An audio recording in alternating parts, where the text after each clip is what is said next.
Okay, are we live? Yeah, I think we're live.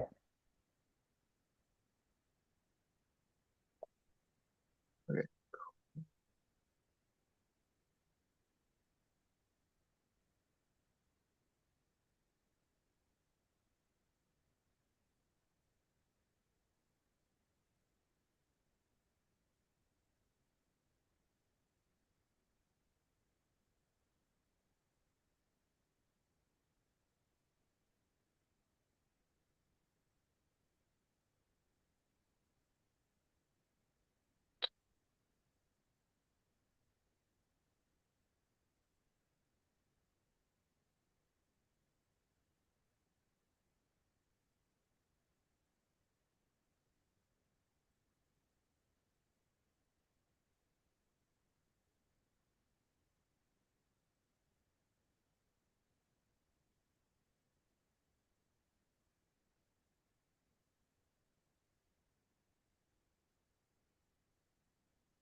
wait, can you see my screen or not?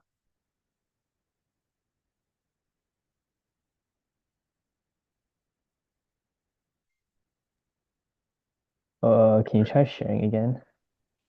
Right.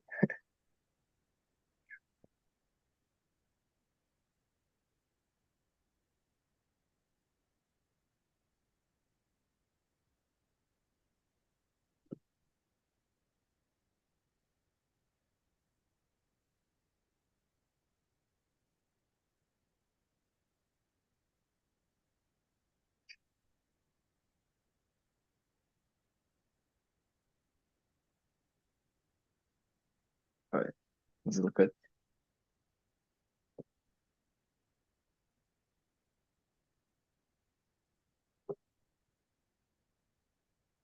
Cool. Um,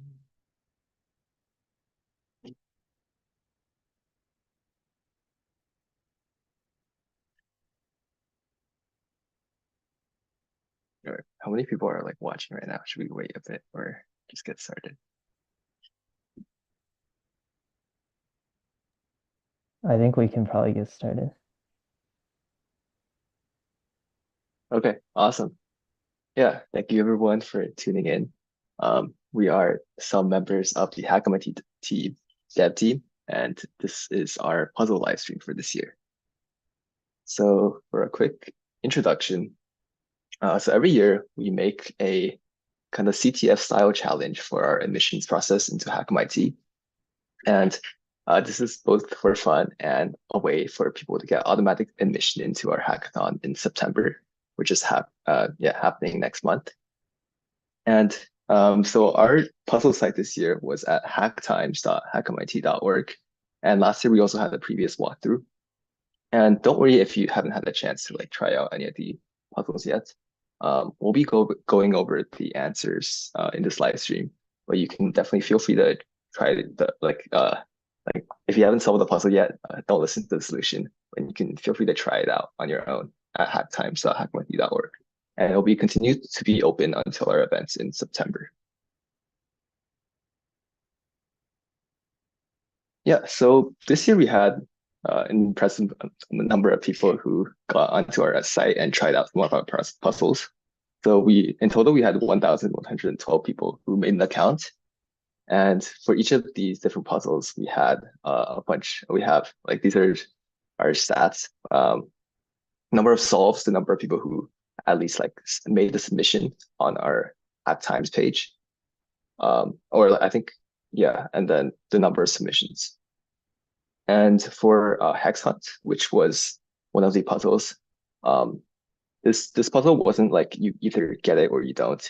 You also had your submission was tied to a score, and so for Hex Hunt, 28 people had the perfect score.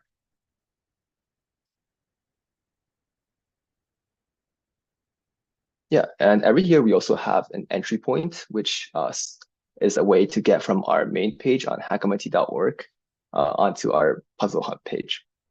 And so for this year, if you look in the FAQ, we had a clue about the puzzle. It said, look at all the stars.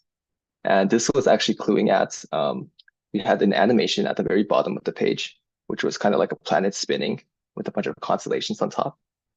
And so this clue, this clue for people to like basically keep scrolling. And eventually, if you scroll down enough, you reach this kind of like paywall type of thing that pops up. And our theme this year was we modeled our page over after the New York Times games. So this kind of made sense. And if you would click the link, see subscription options, this would lead you to our puzzle site. Yeah, and I think we'll get started with talking about the different puzzles.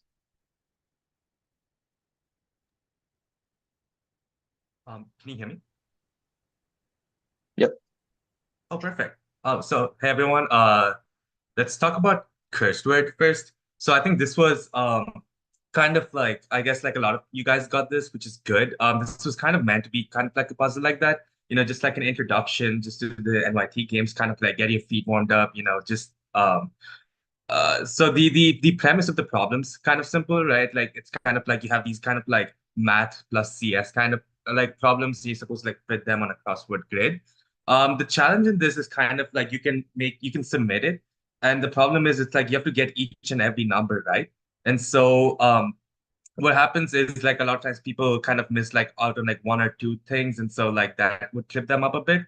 But then at the same time, I think another strategy could have been to sort of like get all the questions, and then after that kind of just like brute force ish kind of your way through, which I'm surprised not a lot of people did based on the submissions. But at the same time, it's a good thing that you guys didn't do that, because that means you genuinely tried the puzzle, which is great. Um, and some questions, we'll discuss some of the ideas behind some of the questions later, but like some questions required other problems to be solved first. And so like a good way of solving this problem is kind of like take a greedy approach, basically fill out the numbers that you're more confident of, and then sort of do that until you reach the problems that you're more doubtful of. And yeah, we can, and oily macaroni was like a problem that kind of tripped some people up, and we can sort of um discuss more in the next slide where we kind of have a solution.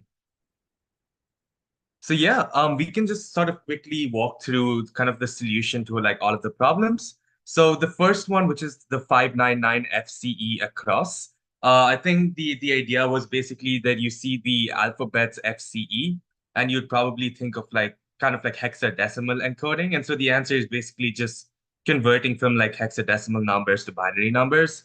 The third across, which is the sum of squares of the first 100 prime numbers. I mean, yeah, this is also something you'd probably like you could code up and sort of get to the answer. Tau by two. So tau is actually like 2 times pi. So tau by two is just the value of pi. Now the six across, like which is like a perfect cube. This one is kind of like there's a lot of perfect cubes with like 9 digits. And so this one is something that you probably save for the last, like solve the other problems and then narrow down the possible cubes. And like essentially what happens is if you solve the other problems and leave it to the last, there's only one cube that satisfies, all the digits in the right places. Um, Across eight, the answer to the ultimate question of life, the answer is 42, kind of like a trivia thing. The smallest 5-digit palindromic prime. This is also something you probably like code up and I guess arrive at the answer. Down one, a 6-digit Fibonacci number. Uh, yeah, you could code this up, or you could probably just like look at the Wikipedia page for like a list of all Fibonacci numbers. I'm not sure if they go up to 6 digits, but worth a try.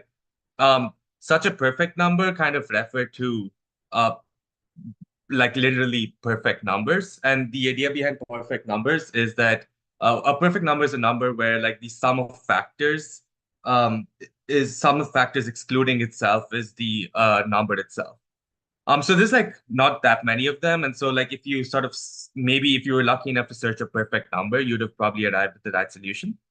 Down four was kind of like this weird kind of code thing, which kind of like was like all like Python and like JavaScript and C++. Um, Essentially the idea is basically to yeah, it's just like you kind of try to combine them all into one simple language, and then the final result is like a string that's kind of you can see here. Oily macaroni, the idea was oily macaroni is kind of like it sounds like the Euler-Mascheroni constant, and so that was the idea. So the Euler-Mascheroni constant, you could look this up, which is like 0.577215 and so on. Um, yeah, and then Down 9 movie about the end of the world was 2012. And Down 11, where it's like A maps to 65, and so K would map to. The idea behind this is basically that the ASCII digit for A is 65, or the ASCII number for A is 65. And so you just like look up the ASCII number for K, and which map to 107. But yeah, that was basically the idea for like behind all of these problems, and it looked like a good chunk if you got it, and I'm super happy about that.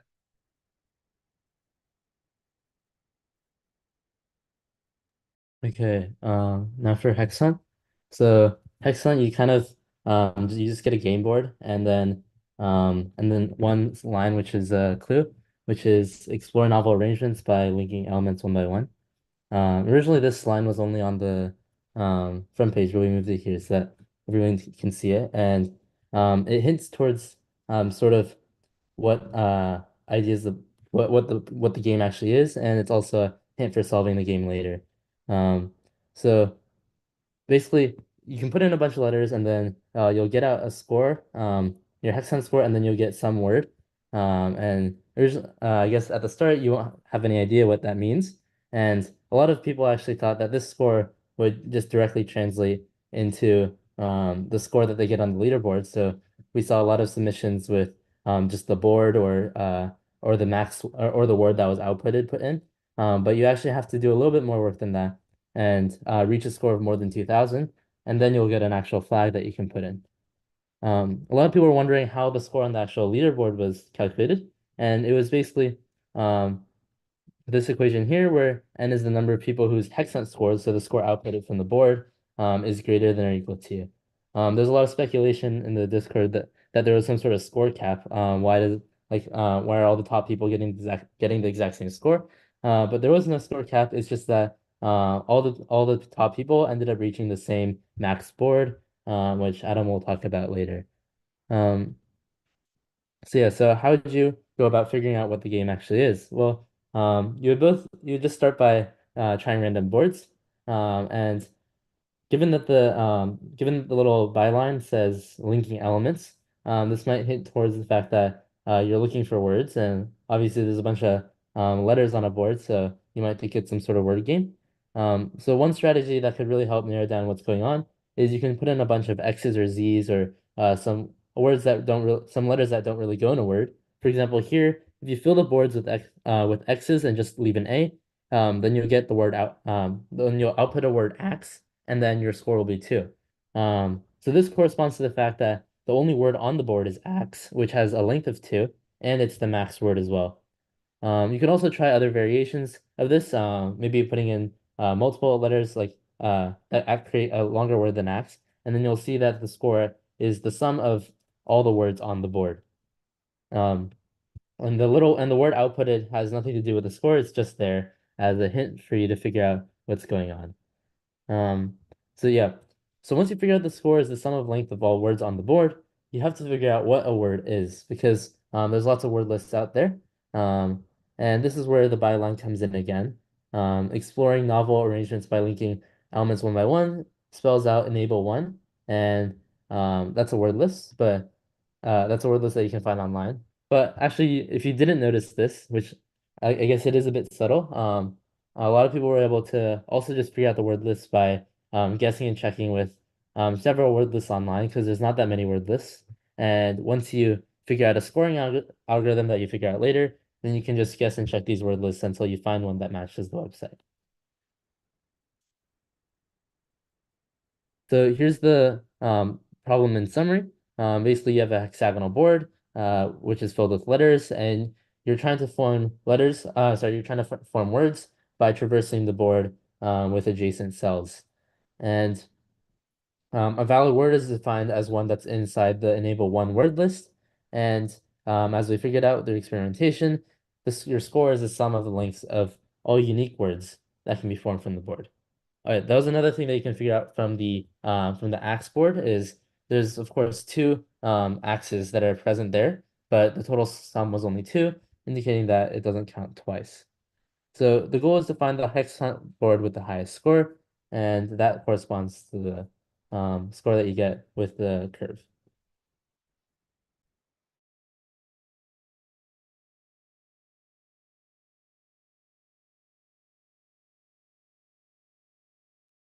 All right, my name is Adam, and I'll talk about how to solve the rest of this problem. So Evan just covered essentially what the problem is, and now we have to figure out how to find the best board. So first, evaluation is a big issue because we need to find a way to automate an evaluation so we can search boards really efficiently. Yeah, what some people tried doing was just querying our website or our API. And we had a rate limit of one request every 3 seconds in place. So you're able to do this up to a point, but if you want to get like one of the very highest scores, it's almost required to implement the thing yourself. And the way to do this is with DFS or BFS.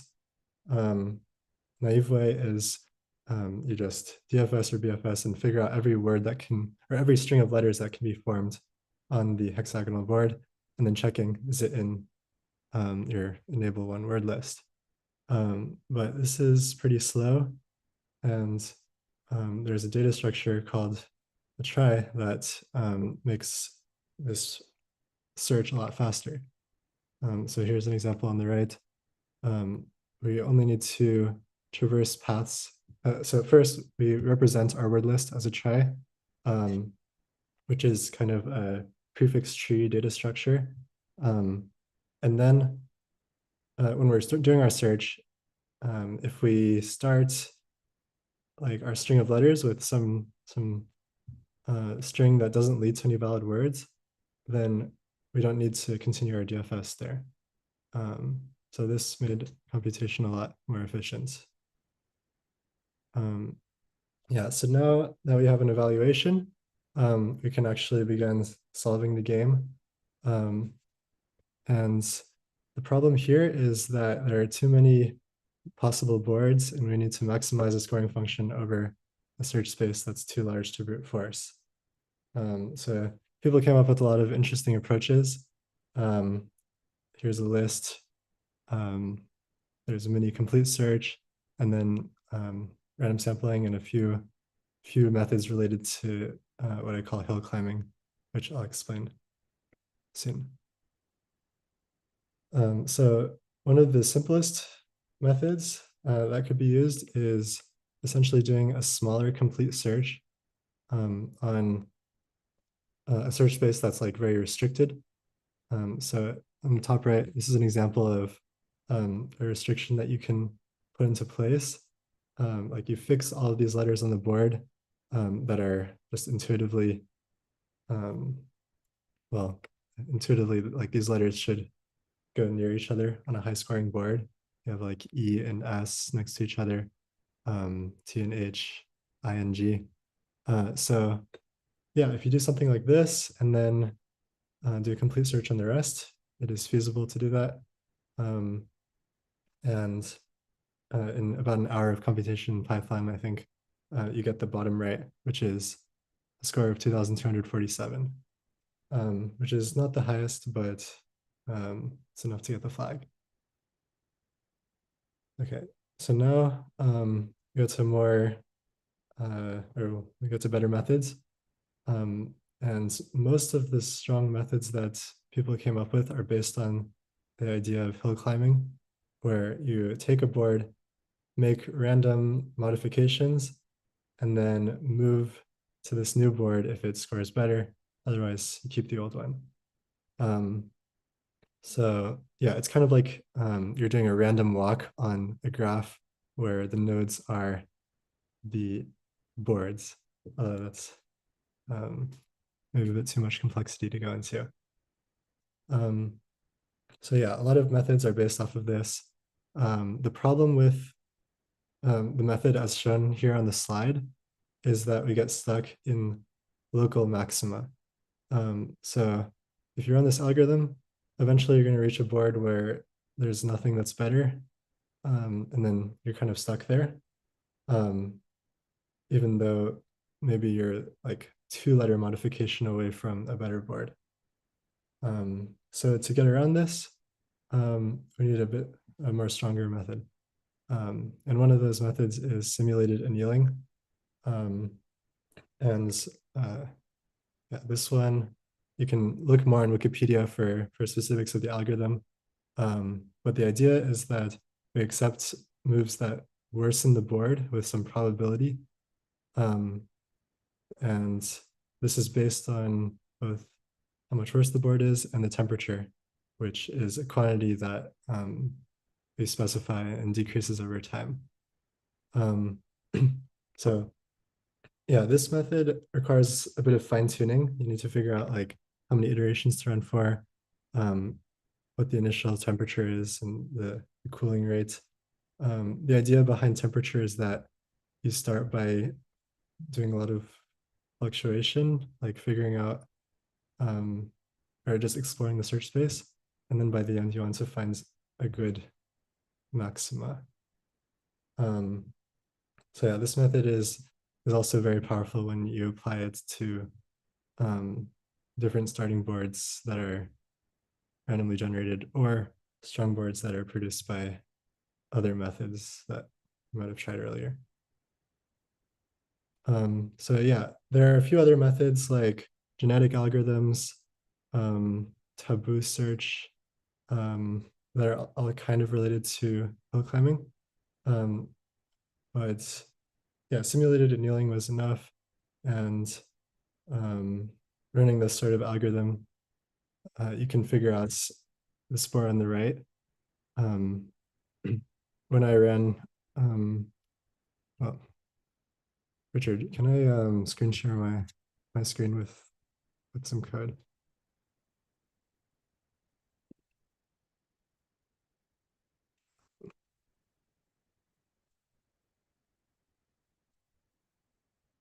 Wait 1 second.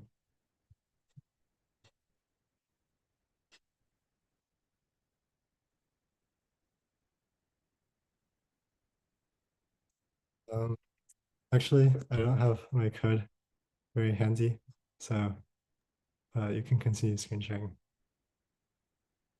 Yeah, maybe we can get back to this at the end. Yeah. Yeah, maybe I'll come back to the code or I can post that in the Discord. Anyway, people converged on this solution to the right with a score of 4,064. And there's no way to prove it's the best board, but considering how many people got it, it's almost surely the max score you can get. So yeah, that's HackScent.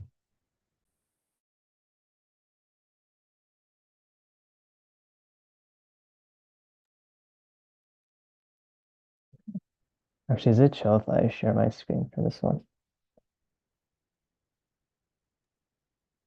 Go ahead.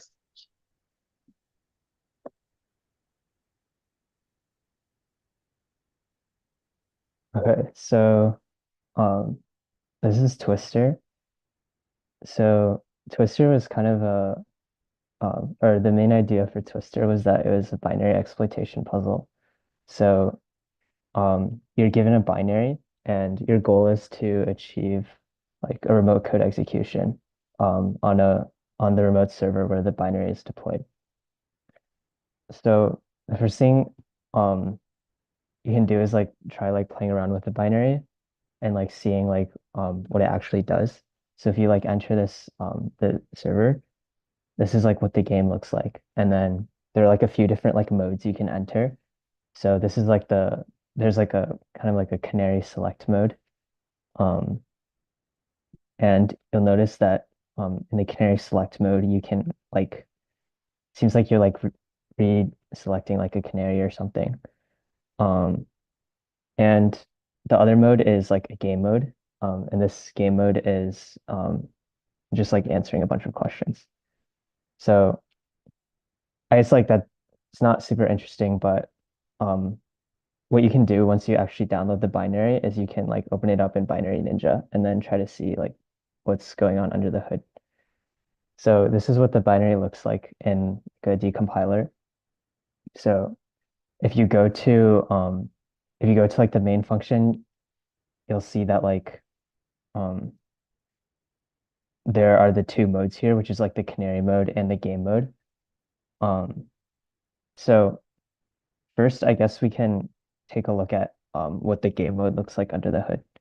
So there's like kind of this like overall theme of the puzzle, which is that like it's called Twister, and then also one of the hints on the page is to look at like the Mersenne twister. And so you'll see that there are some functions here like generate random with no state update and also like generate random. And sort of at the bottom here, you'll see like a stack smashing detected thing. So I guess if you're like looking at this and you're like you're probably like thinking that you probably have to like there's some sort of like stack canary and then you have to like predict what to like place on the stack in order to like get past this like stack smashing detected thing in order to achieve like a buffer overflow. Um so if you look at generate random no state update, you don't necessarily need to be familiar with the Mersenne twister to like understand this, but basically there's like a bunch of twisting functions here, and this the way that the canary or like the pseudo canary is being generated is with the Mersenne twister. Um, so I guess that's the first part, which is that the game itself, you have to achieve some kind of buffer overflow by predicting the canary. And then I guess let's also take a look at the canary mode. And we can see that the canary ID that's being generated anytime you like reselect it is just the same like generate random function. Um, and so the key here is that actually like the Mersenne twister is somewhat like deterministic. So if you actually like look at the like Wikipedia page for Mersenne twister, you'll see that like the state is like there's like 624 like 32-bit integers, and once you like sort of fill that state of 624 integers, you can actually predict what the next output is going to be. So what you can do actually to like predict the canary inside of the game function is you can use the canary mode. You can like generate 624 canaries and like fill the state and then use that state to predict the output. So I guess there's like um, some code here if you're interested.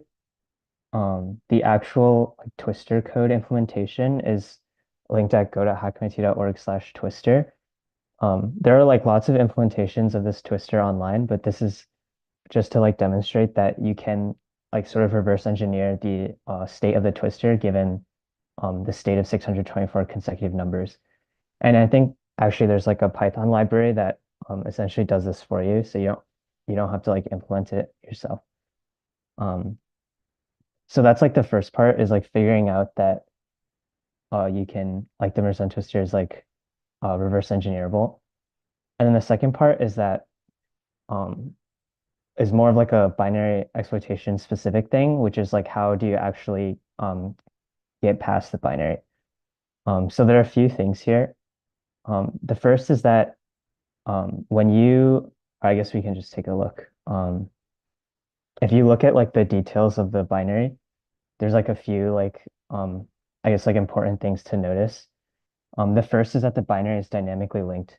And so what this means is that um it's using like function calls of libc on the server that it's deployed at. So if there's some way for us to like read the addresses of where these functions are linked, then we could possibly like call functions or basically like get access to the libc functions that are on the server. And using those functions, then we can like achieve remote code execution.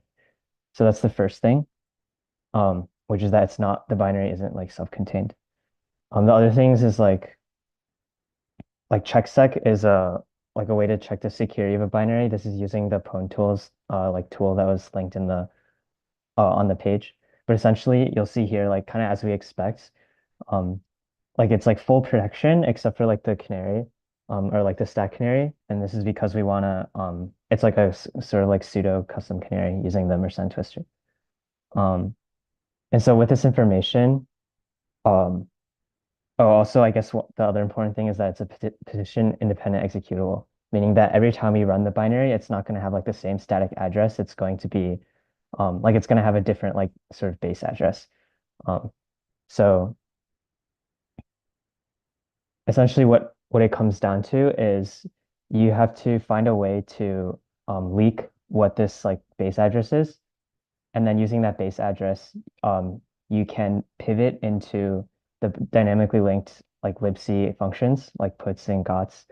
Um, and then using those functions, once you know the addresses of those functions, because libc is like it's like deterministic, then you can use that to figure out the addresses of sort of more vulnerable libc functions like binsh and system.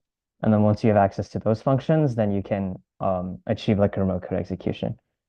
So I guess this slide, the format string vulnerability, is demonstrating like one way that you can achieve the first step of this of this process, which is like leaking the base address of the binary.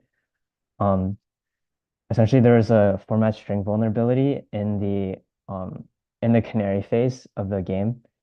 Um, and all this means is that there's just like there's like a printf vulnerability, like printf. If you print like if you like call a function without like putting in the correct arguments, then like you can actually leak values of the stack. So for example, like if we run um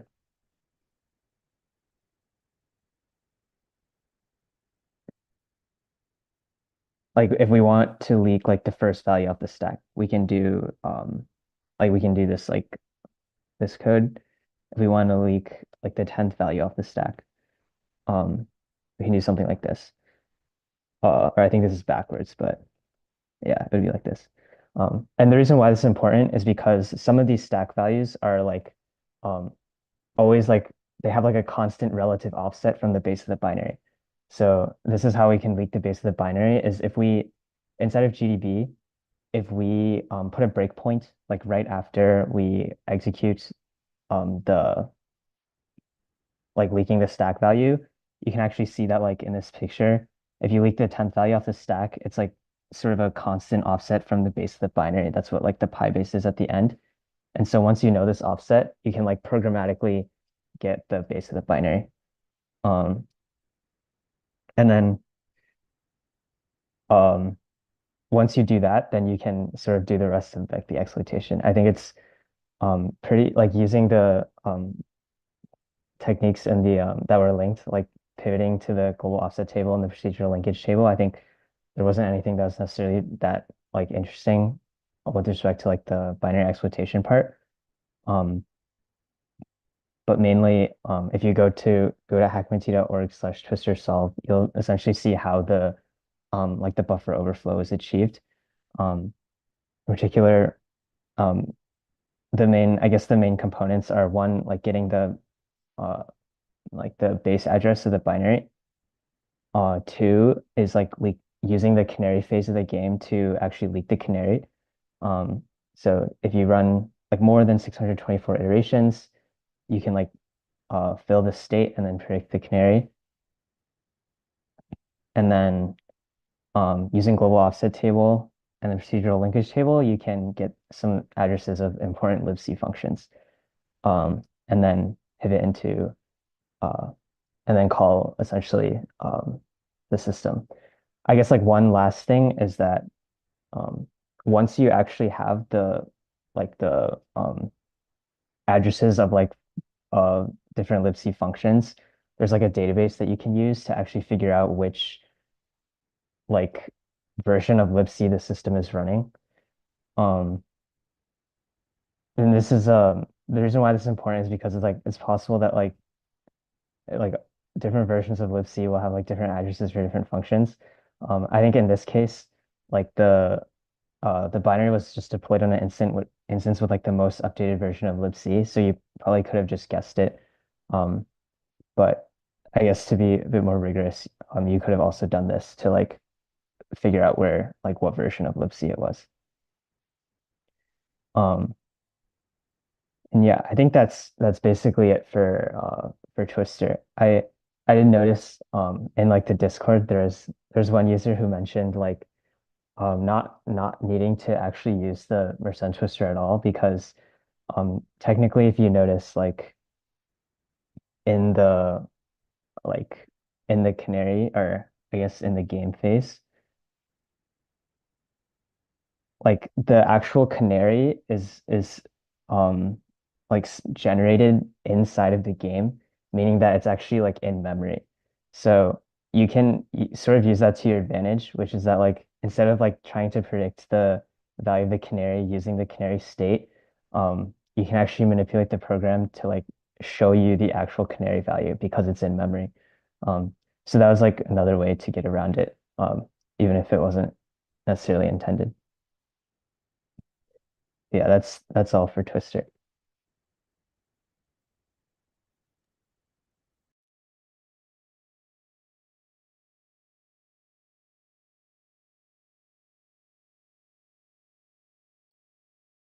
Cool. I'll move on to library. So library was the puzzle that I made. So essentially, you go to library.hackmit.org. You have a page that looks very like the New York Times, I think like top books of the week page, something like that. Um, and so the top is like essentially the same. You have like 50 different books and some random descriptions that are kind of like AI generated. But the bottom is a bit modified. So there's a section called like the Hack Times Weekly Review, where there's three randomly selected books, which are also given like a rating score. And at the bottom, uh, the user has to kind of guess the favorite and least favorite book for that week. And if people try just randomly submitting the name of a book, you'll see that like you also get some feedback back. You'll see that here, like I guess like Frozen Dreams, and you also get the rating that the website gives it. So how do we go about solving this? So to begin with, we hope that like people would kind of explore the page and look for like maybe hidden hidden data that like you might not catch otherwise. And I guess a common technique used to like where a common place that's used to hide different data is just in the metadata of an image. And so in this case, for each of the book covers, there was some additional information, which was kind of like a vector of numbers hidden in the metadata. And so if you would download like an image from the website, you can use there's a tool called like EXIF tool, or just like upload it to, I think there's a bunch of different online websites that allow you to see like the image metadata. You see that there's a comment field which contains obviously like a vector of numbers. I think there's it's like a 10-dimensional vector, something like that. And after doing this for all the different books, you essentially have like sort of like an embedding for each of the different books. And so what do we do? What do we exactly do with like these numbers? So I guess if people were to like inspect numbers, see that they're like, I guess they're like pretty obviously random. But one thing is that the magnitude of each vector, like the squares of each component, it's always, they add up to 100. Magnitude is always 10. And each book also has a different vector. And if you would also look at the book review section of the original website, you also see that the ratings, no matter if you like how often you like submit, you'll see that the ratings always range from +10 to -10. And the text also clues that there is like some sort of notion of like a favorite book. So yeah, the point that you were hinting at is that there is a favorite book, which is kind of like the ground truth vector. And the ratings of all the other different books is the square root of like the vector of that book with the like ground truth favorite book. And we're using the dot product as like the distance metric. And I guess to solve the puzzle, the intended way was to basically we can find the vectors of the 3 books that were rated. So we can look to the image metadata, find those vectors, and then pretty much just loop through all the other books and find the one that like matches the correct distance. And the website also asked for like our least favorite book, which was also hinted at by saying like it's like the one that's furthest away. It's like not very close from our favorite book. And so this was just like kind of a way to stop people from like randomly guessing books until they got the right one. So you would need to find the ground truth favorite book and the one that's also the furthest away. But I think from the Discord results, overall, even though I like added for this book as well, it was still like a bit too guessable. So I think most people just like if you tried enough times, the probability of you randomly guessing the right books is like not too low. I guess a naive estimate is like if it's like 1/50 for each one, it's 1/2500. So you try enough times, you'll hit it eventually. And I think that like the image metadata could also have been cleaned better. Yeah, and there was a one thing about the like guessing system. So I think you had like 5 guesses for each set like favorite book. Once you ran out of guesses, the favorite book would automatically change into some different one, and then essentially like you have to re-guess. But I guess this didn't make too much. This wasn't too much of an issue for people just randomly guessing. Yeah. So that's pretty much library.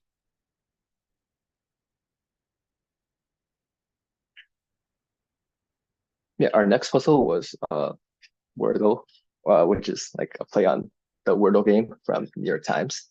So premise of this puzzle is that you're given a bunch of different Chinese characters on what kind of looks like a Wordle word. And if you would experiment with the page, you'll see that like you can actually click each of the different characters and they kind of lead to like a bunch of random links. Some just link back to like hackmit.org. Other ones lead to like Wikipedia links or like I think like YouTube videos, something like that. And you also see that like if you try to guess a random word, once you press enter, you'll see like the classic like green, yellow, or like gray lettering for as in you'll see in Wordle. But this also resets the entire puzzle. Essentially, all the characters would change, which basically means like you only kind of only have one guess. So since that like there's only one guess, it seems like there should be a way to deduce the answer from the characters themselves. And so one thing to notice is that like since we're kind of like guessing like a 6-letter word, there's also 6 rows in like the word of word.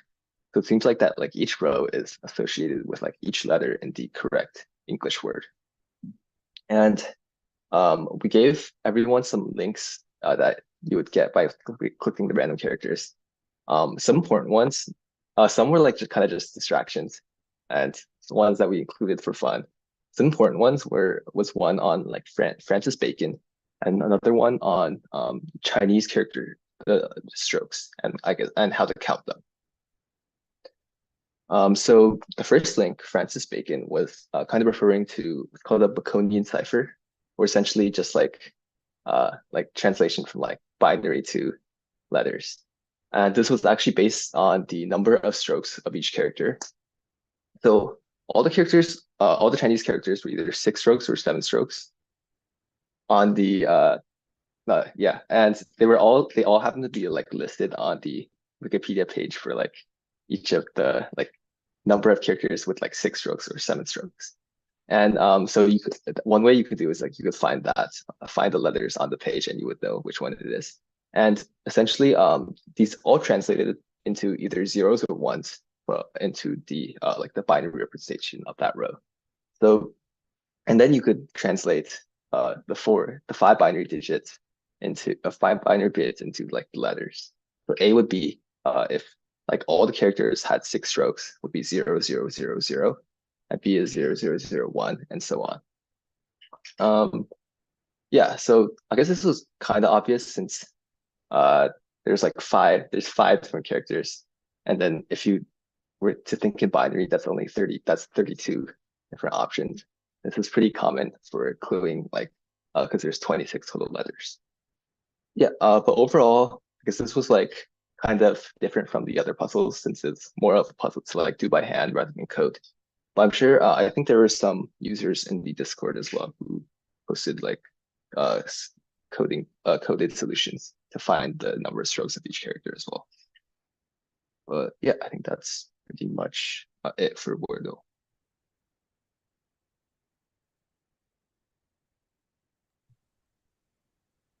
Hey everyone. So Evil Connections is my puzzle.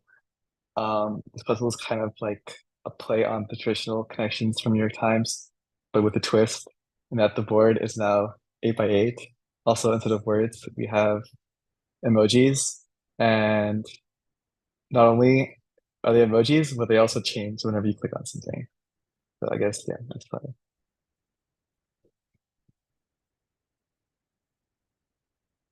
So I guess the goal of this puzzle was to sort of build up on these like observations you make as you play with it and sort of mess around. And all of them like sort of build incrementally and eventually you figure out what the pattern is, and then you can write a solution to solve the puzzle. So first observations is you might notice that clicking the same emoji twice undoes the operation. So there's some kind of like operation that when done twice does not change the board state at all. And another thing you might notice is that there's these little like rats. There's always 8 of them, and if you click on them, they form a group. And these emojis are also never changed by any of the selections. So there's something special about this emoji. So we might ask like, oh, what is so special about this rat, right? What you might notice is that if you go to the Unicode list of emojis, you notice that the rat emoji is the first emoji of this group here, IF400 and hex. And I think this might like signify that something is related to Unicode, right? What are the odds that this emoji happens to also be the first in this list, also ends in exactly 8 bits that are all 0.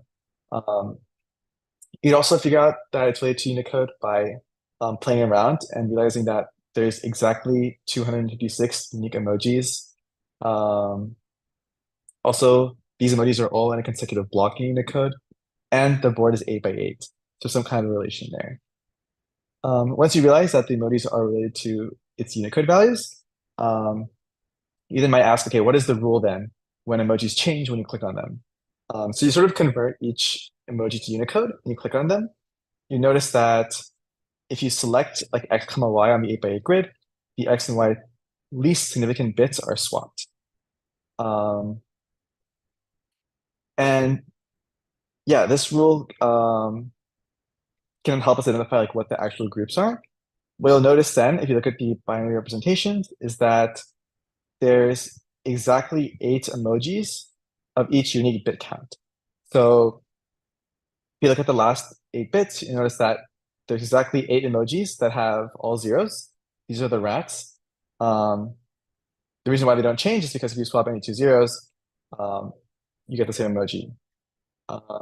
Similarly, for the rest remaining, you notice that the emoji swap because when you swap bits that are different, you get a new Unicode value, and then Unicode value corresponds to the new emoji. And if you click on the same one twice, those two bits are swapped twice, so there's no change to the board state. All right, so how do we solve the problem then?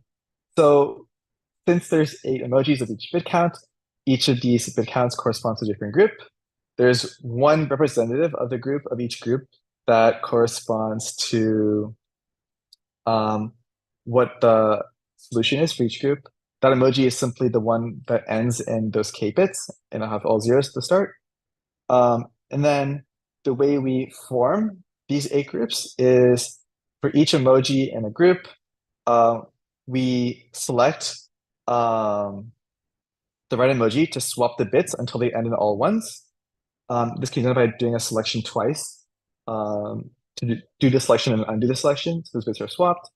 And then after that, we just simply select the emoji. We also notice that once an emoji is selected, the value is never modified. So once we find one of the correct emojis in a group, once it's selected, we sort of lock it in. And we do that one by one until we select all 8 emojis. And then once all of them are selected and we get all the 8 groups, without running out of guesses, the flag will appear on the screen. And here's some code to demonstrate how to do that programmatically.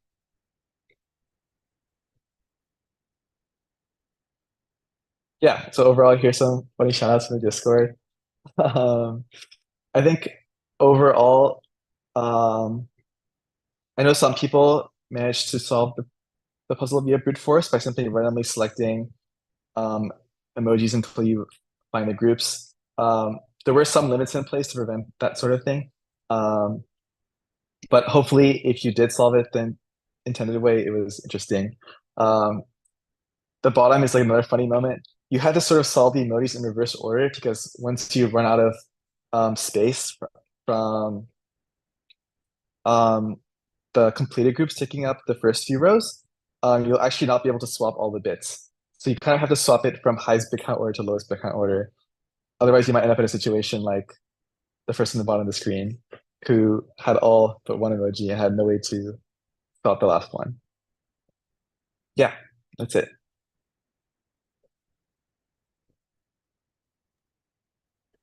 Yeah, so that about wraps it up for all the puzzles we had this year. I wanted to shout out everyone on the HackMIT dev team for making the puzzles.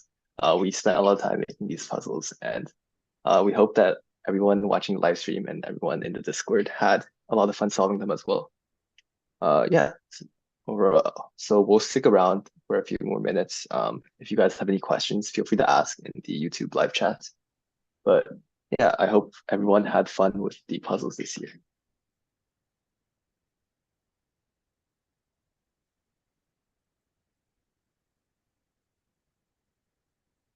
Yeah.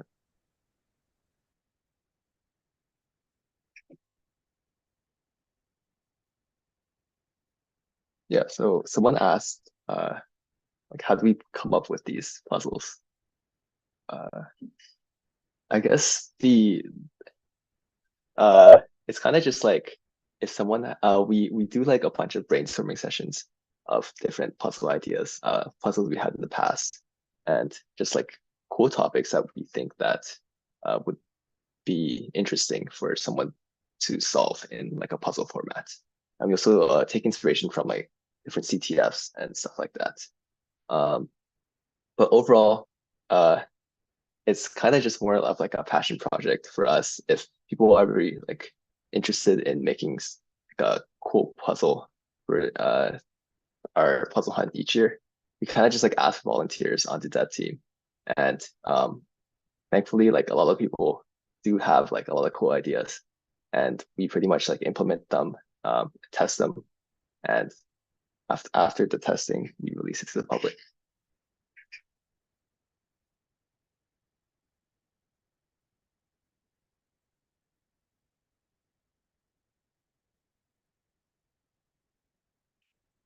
How is Fishy so cool? I agree, Fishy is very cool.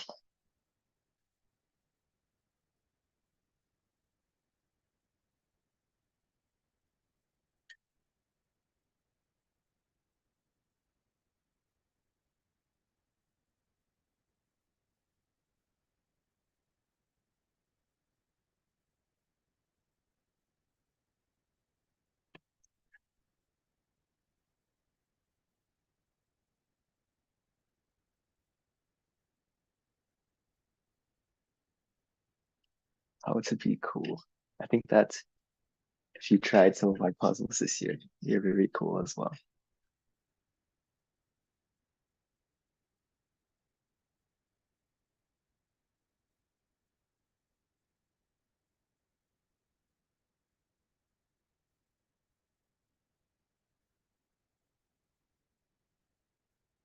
Andrew, I think someone asked for about like the question about like was Linux the only OS that could reach the remote server? I think um in well, I think to solve the puzzle, you didn't technically need to have like any operating system because you're just executing the script against the remote server.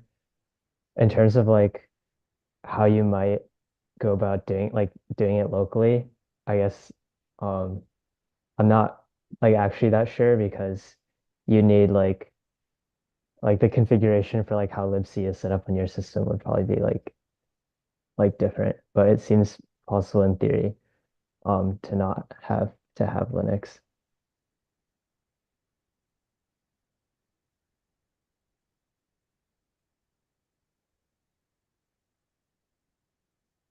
Yeah, I think the netcat is like independent of your OS. So definitely to like run your exploit against the remote server, you didn't need to have a specific operating system.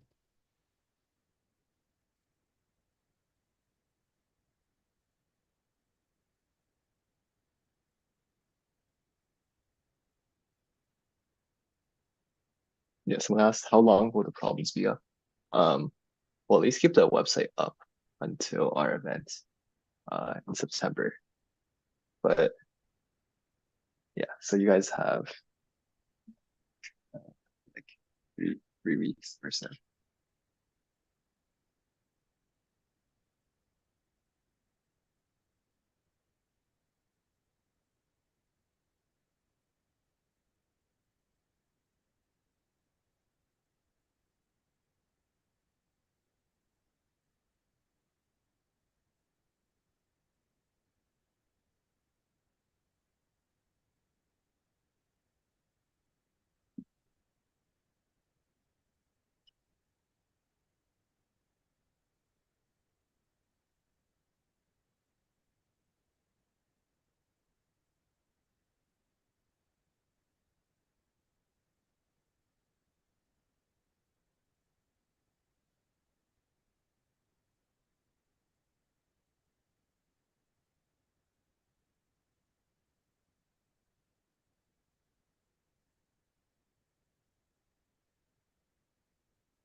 Very cool. We'll probably stick around for maybe like 3 more minutes or so.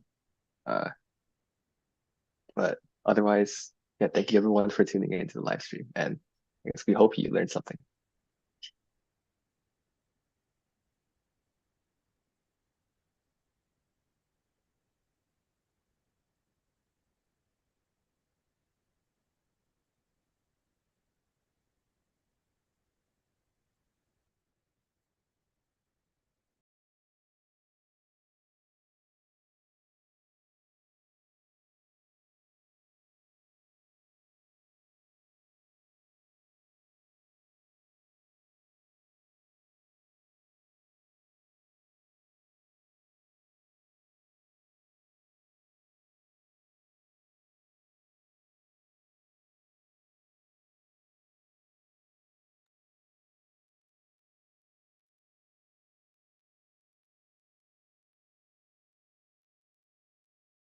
All right. Oh wait, Adam, if you're still here, do you want to show your code for XHUD? Yeah, sure. I can post it in the Discord later too. But if you want, I can run through it right now. Um, okay. So split it into two files, evaluation and evaluate and solve. So here, evaluate uses the try, which is like that data structure where the nodes show their children and whether it's the end of a word. And this is like a prefix tree. But yeah, I won't go too much into tries. You can look it up on Wikipedia or wherever. But here is the DFS. This is just how I represented the board for the DFS. So it takes a string and then converts it to this like 2D array format. And then yeah, this is how you DFS. Then for solving it, this code uses simulated annealing. And first, this is just the helper function that like creates the output file. This just like it's helpful for when you're solving it, you can it creates like scores.txt, like 4000.txt would represent the board that's scores 4000, and it has like the list of words and stuff. But here's the main part of it. So yeah, this is code for modifying a board. And then there's a temperature schedule, which is used in the simulated annealing. So yeah, I'll post it in Discord later. But I think this code, so this code runs 300 iteration or 300 different starting boards, each over 10,000 iterations. And it takes around an hour in Python.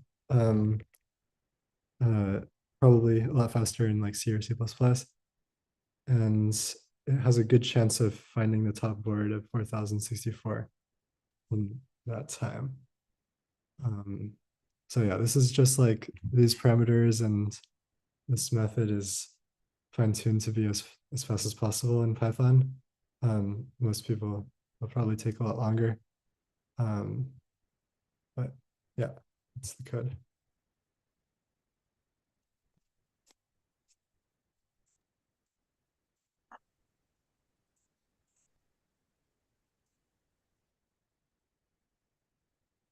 Cool. Yeah, I think we'll probably call it there. Thank you guys again for tuning into the live stream. And yeah, we hope everyone had fun with the puzzles.